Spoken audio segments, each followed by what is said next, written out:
Happy Saturday, everybody. Welcome to another episode of Market Update, where we discuss leading financial and economic developments in Asia, Europe, and North America. My name is Tony. As you can see, I am still on vacation. This is being filmed in my hotel room.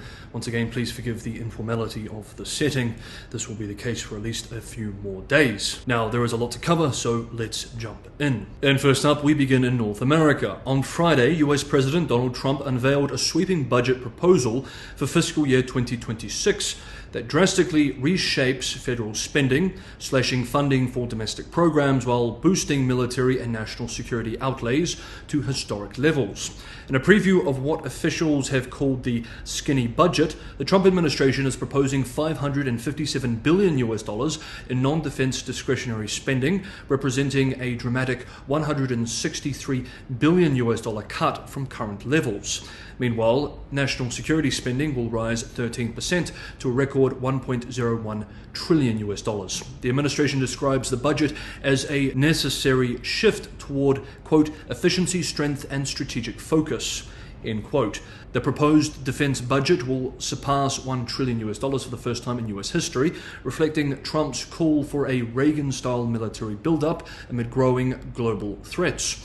Key initiatives include the Golden Dome missile defense system, nuclear arsenal modernization, expanded shipbuilding, and tighter border security. The Pentagon's share alone will be $961 billion, up from the $848 billion allocated in January. The broader national security total includes contributions from the Department of Energy, the FBI, and other smaller agencies, and accounts for about 3.2% of GDP.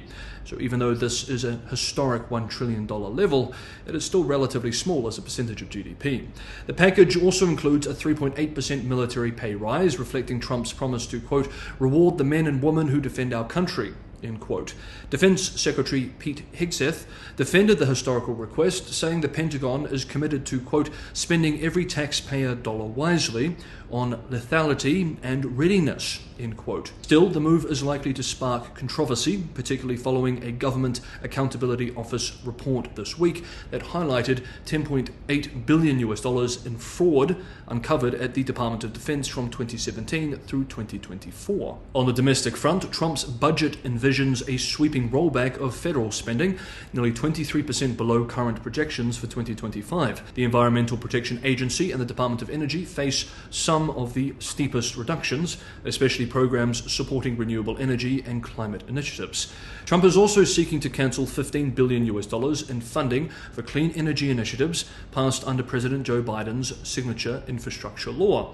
Foreign aid, diversity and inclusion programs, and several independent agencies are on the chopping block. Education and housing also face significant retrenchment. Trump has long voiced desire to eliminate the Department of Education, and this budget outlines further reductions in its scope. The Department of Housing and Urban Development and the National Institutes of Health are also targeted for deep cuts. The budget envisions consolidating or eliminating various federal block grants and social welfare initiatives, signaling a major ideological shift in the federal government's domestic role. Despite the scale of proposed cuts, the budget leaves unclear how Trump plans to handle entitlement programs like Social Security and Medicare, which comprise the bulk of federal outlays. Trump has repeatedly promised not to reduce benefits, but some Republicans in Congress have floated Medicaid cuts to help fund the extension of Trump-era tax cuts set to expire. Without changes to these programs, many analysts argue that trimming agency benefits will only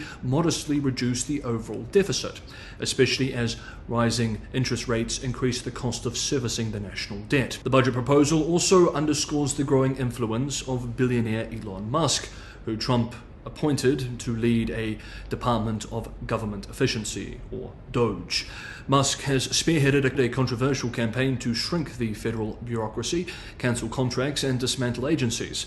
While many of these efforts have been challenged in court, Musk claims to have reduced the proposed federal budget by $150 billion. Though that is far below his original $2 trillion goal, it does amount to about $1,000 per taxpayer. And to a taxpayer, $1,000 is no small amount.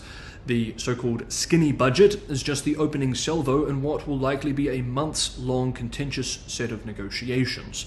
A more detailed request is expected in the coming weeks, and Congress, particularly the Democrat-controlled Senate, will ultimately decide on spending levels for fiscal year 2026 through the appropriations process. Whether or not Trump's budget becomes reality, it marks a clear reassertion of his vision for limited government, muscular defense, and aggressive cost-cutting. With federal debt swelling and global tensions rising, Trump's 2026 proposal lays down a bold and polarizing blueprint for America's fiscal and strategic future. This is something we will be following very closely on China Update through grounded and sober analysis without the partisan punditry. If you'd like to come along for the ride as we follow these developments as well as the global developments that we are seeing as our world goes through tremendous change, make sure you're subscribed to Market Update, hit the bell notification icon, and you'll be on top of everything as it's released.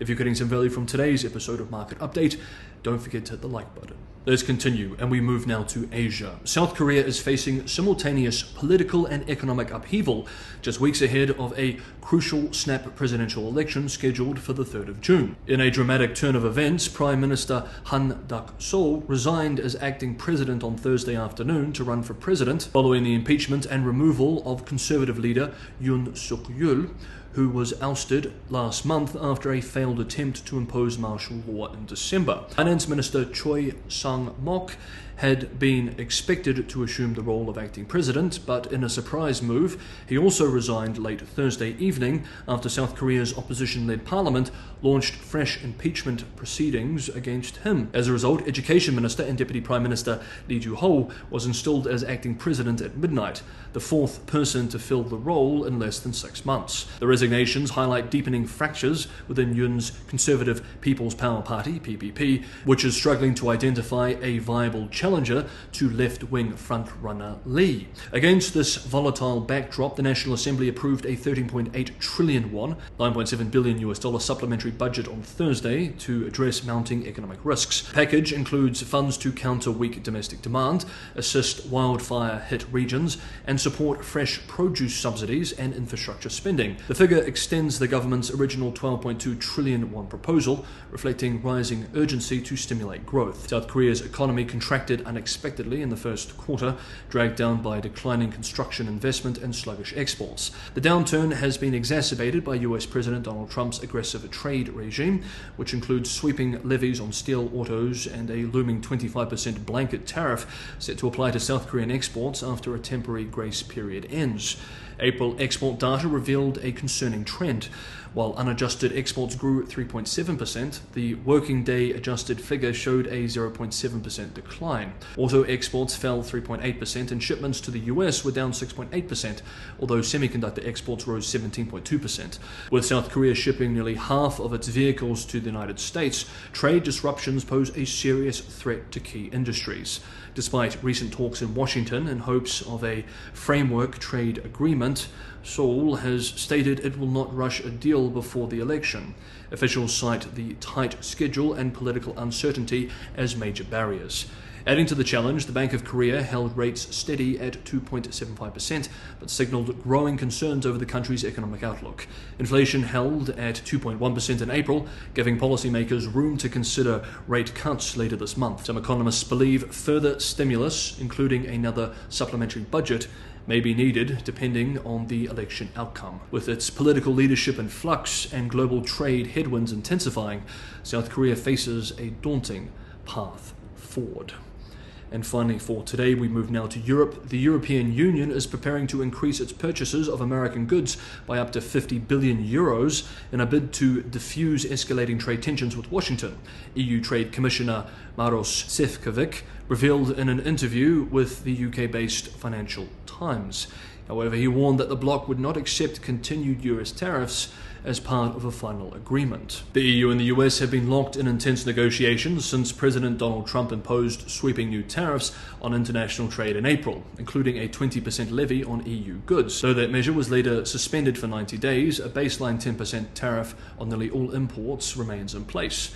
A January 14th deadline now looms for negotiators to avoid a full-blown trade war. Šefčovič emphasized that certain progress had been made in recent rounds of in-person and phone negotiations, but cautioned that any deal must be, quote, balanced and fair, end quote, for EU member states and the European Parliament. Quote, it will be very difficult to find a deal that is clearly good and acceptable for everyone, end quote, he noted. In talks with US Trade Representative Jameson Greer and Commerce Secretary Howard Lutnick, Šefčovič has argued that America's goods trade deficit with Europe, roughly 50 billion euros, can be quickly narrowed through increased EU purchases of US liquefied natural gas, soybeans, and other agricultural products. Quote, if what we are looking at as a problem in the deficit is 50 billion euros, I believe that we can solve the problem very quickly, end quote, he said. Despite signs of diplomatic progress, tensions remain high.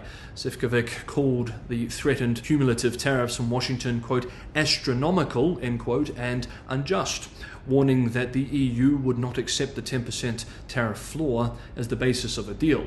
Quote, we regard that as a very high level, end quote, he said. Since April, the Trump administration has shown some willingness to adjust its approach, offering exemptions for sectors such as automobiles.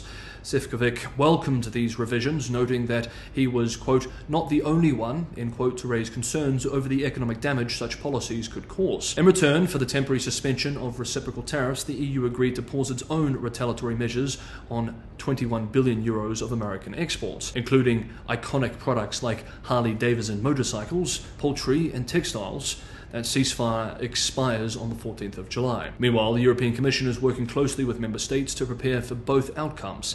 Ambassadors were briefed Wednesday night on possible incentives to offer Washington, as well as contingency plans for a new wave of EU tariffs if no agreement is reached. Quote, it will not be easy, end quote, said Šefčovič, adding, quote, but we will work meticulously with every member state to have a robust response, end quote. Šefčovič also indicated the EU's openness to collaborate with the US on broader trade issues, including overcapacity in Chinese steel and aluminium, semiconductor cooperation, and securing critical raw minerals. Quote, we believe that we can achieve a lot together, end quote, he said. As the July deadline approaches, the EU is racing to avoid another seismic rupture in global trade, this time with its oldest and closest rival. Okay, that is today's episode of Market Update. Thank you so much, everybody, for watching. Have a good Saturday, have a restful weekend, and I will see you for a new week of updates on Monday.